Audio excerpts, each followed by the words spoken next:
નમસ્કાર વિદ્યાર્થી મિત્રો, મારી યુટ્યુબ ચેનલ સંજય પટેલમાં આપ સૌનું હાર્દિક સ્વાગત છે. મિત્રો, આજના વિડીયોની અંદર આપણે ધોરણ 8 વિષય છે સંસ્કૃત, જેનો પાઠ 5મો કે જે સત્ર 2 ની અંદર આવે છે, જેનું નામ છે પ્રભાત વર્ણનમ. આ પાઠની સ્વ અધ્યયન પોથીના પ્રશ્નો અને તેના જવાબો વિશે શીખવાના છીએ. વિદ્યાર્થી મિત્રો, જો તમે મારી ચેનલમાં નવા હોય તો મારી ચેનલને જરૂરથી સબસ્ક્રાઇબ કરો. વિડીયો સારો લાગે તો લાઇક કરો, શેર કરો અને બેલ નોટિફિકેશન ઓન કરો, જેથી મારા આગળના નવા વિડીયો પણ આપને મળતા રહે. તેમજ વિદ્યાર્થી મિત્રો, આ પાઠની PDF જોવા માટે પ્લે સ્ટોરમાં જઈ અમારી એપ્લિકેશન વિશ્વગુરુ STD 1 થી 12 ગુજરાતી ડાઉનલોડ કરી તમારા મોબાઈલમાં ઇન્સ્ટોલ કરો.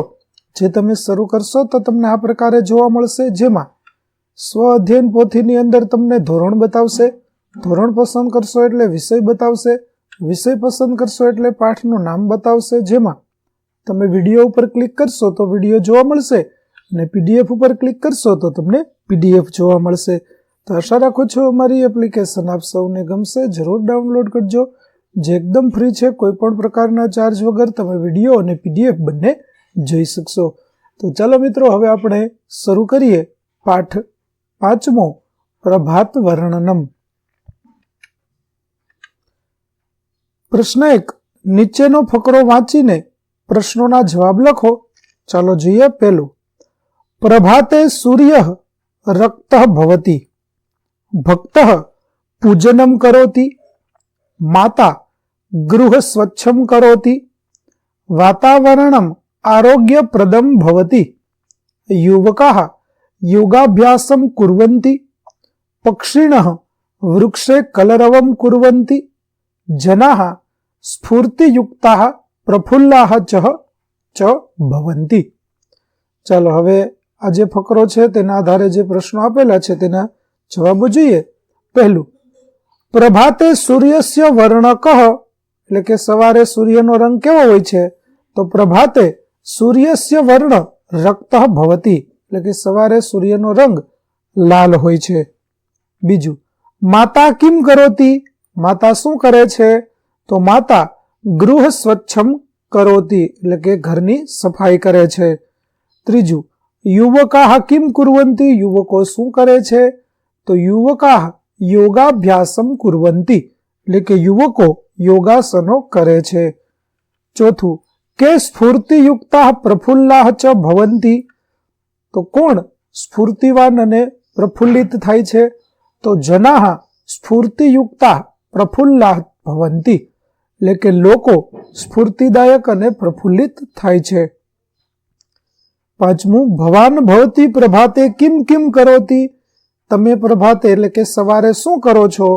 તો અહમ પ્રભાતે યોગાભ્યાસમ ગૃહ કાર્યમ કરોતિ, એટલે કે હું સવારે યોગાસનો અને ગૃહ કાર્ય કરું છું. ત્યાર પછી પ્રશ્ન 2, કાવ્યાધારેણ યોગ્ય શબ્દમ ચિત્વા રક્ત સ્થાનમ પૂરયતુ, એટલે કે કાવ્યના આધારે યોગ્ય શબ્દ પસંદ કરી ખાલી જગ્યા પૂરો.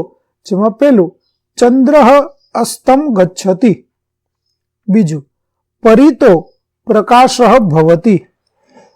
ત્રીજું, સમીરઃ મંદમ ચલતિ. ચોથું, બાલકવૃંદમ પ્રભાતકાલે ખેલતિ. પાંચમું, વદને વદને હાસઃ અસ્તિ. ત્યાર પછી પ્રશ્ન 3, નીચે આપેલ જગ્યામાં મનપસંદ ચિત્ર દોરી રંગ પૂરો તથા તેના વિશે 3 વાક્યો લખો. તો વિદ્યાર્થી મિત્રો, અહીં તમને ગમતું હોય તેવું મનપસંદ ચિત્ર તમારે બનાવવાનું છે. માટે મેં અહીં જગ્યા છે તે તમને ખાલી આપી છે. આપને જે ચિત્ર પસંદ આવે તે ચિત્ર તમારે અહીં દોરવાનું અને તેની નીચે 3 વાક્યો તમારે સંસ્કૃતમાં લખવાના છે. તો તેના માટેની જગ્યા પણ તમને આપેલી જ છે. ચાલો આગળ જઈએ. પ્રશ્ન 4, વિરુદ્ધાર્થકમ શબ્દમ લિખતું, એટલે કે વિરોધી શબ્દો શોધીને લખો. જેમાં રાત્રિ તો તેનું થશે દિવસઃ, સાયમ તો તેનું થશે પ્રાતઃ, અશુભમ તેનું થશે શુભમ, સુખમ તેનું થશે દુઃખમ અને મિત્રમ તેનું થશે શત્રુ. ત્યાર પછી પાઠ્યપુસ્તકના આધારે હા અથવા ના લખો. એટલે કે ખરું વાક્ય હોય તો આમ અને ખોટું વાક્ય હોય તો ન લખો. જેમાં પહેલું પ્રભાતે ચંદ્ર ઉદયમ ભવતી, તો ખોટું છે માટે આપણે ન લખીશું. બીજું કલિકા વૃંદમ વિકસતી, તો ખરું છે માટે આપણે આમ લખીશું. ત્રીજું શીઘ્રમ ચલતી સમીરહ, તો ખોટું છે માટે આપણે ન લખીશું. ચોથું પરિતો ભવતી પ્રકાશઃ, તો સાચું છે માટે આપણે આમ લખીશું. પાંચમું વદને વદને હાસઃ, તો તે પણ સાચું છે માટે આપણે આમ લખીશું. છઠ્ઠું ખેલતી બાલક વૃંદમ, તો તે પણ ખરું છે માટે તેમાં પણ આપણે આમ લખીશું. સાતમું ચરિતુમ ચલિતા મહિષા, તો તે ખોટું છે માટે આપણે ન લખીશું. ત્યાર પછી પ્રશ્ન 6 ઉદાહરણ અનુસાર મૌલિકતા સભર વાક્યો બનાવો અને લખો. વિદ્યાર્થી મિત્રો, અહીં જગ્યા આપણને ખૂબ ઓછી આપેલી હોય, આપણે તેને આગળ પાછળ લખેલા છે. જેમ કે અહમ મંદિરતઃ પાઠશાલામ પ્રતિ ગચ્છામિ. બીજું વાક્ય અહમ ગાંધીનગરતઃ મહેસાણા નગરમ પ્રતિ ગચ્છામિ. ત્રીજું વાક્ય અહમ ક્રીડાંગણતઃ ચલચિત્ર ગૃહમ પ્રતિ ગચ્છામિ. ત્યાર પછી બની અંદર આપણને ઉદાહરણ અનુસાર મૌલિકતા સભર વાક્ય બનાવવાનું કહ્યું છે. જેમ કે વયમ હસ્તેન પત્રમ લિખામઃ, એવી રીતે વયમ મુખેન શ્લોકમ વદામઃ. બીજું છે વયમ કર્ણેન વાર્તા શૃણામઃ. અને ત્રીજું વયમ મુખેન ભોજનમ ખાદામઃ. તો આ પ્રકારે આપણે વાક્યો છે તે લખી દઈશું. તો વિદ્યાર્થી મિત્રો, અહીં આપણો પાઠ 5 પ્રભાત વર્ણનમ ના સ્વઅધ્યયન પોથીના પ્રશ્નો અને તેના જવાબો છે તે પૂરા થાય છે.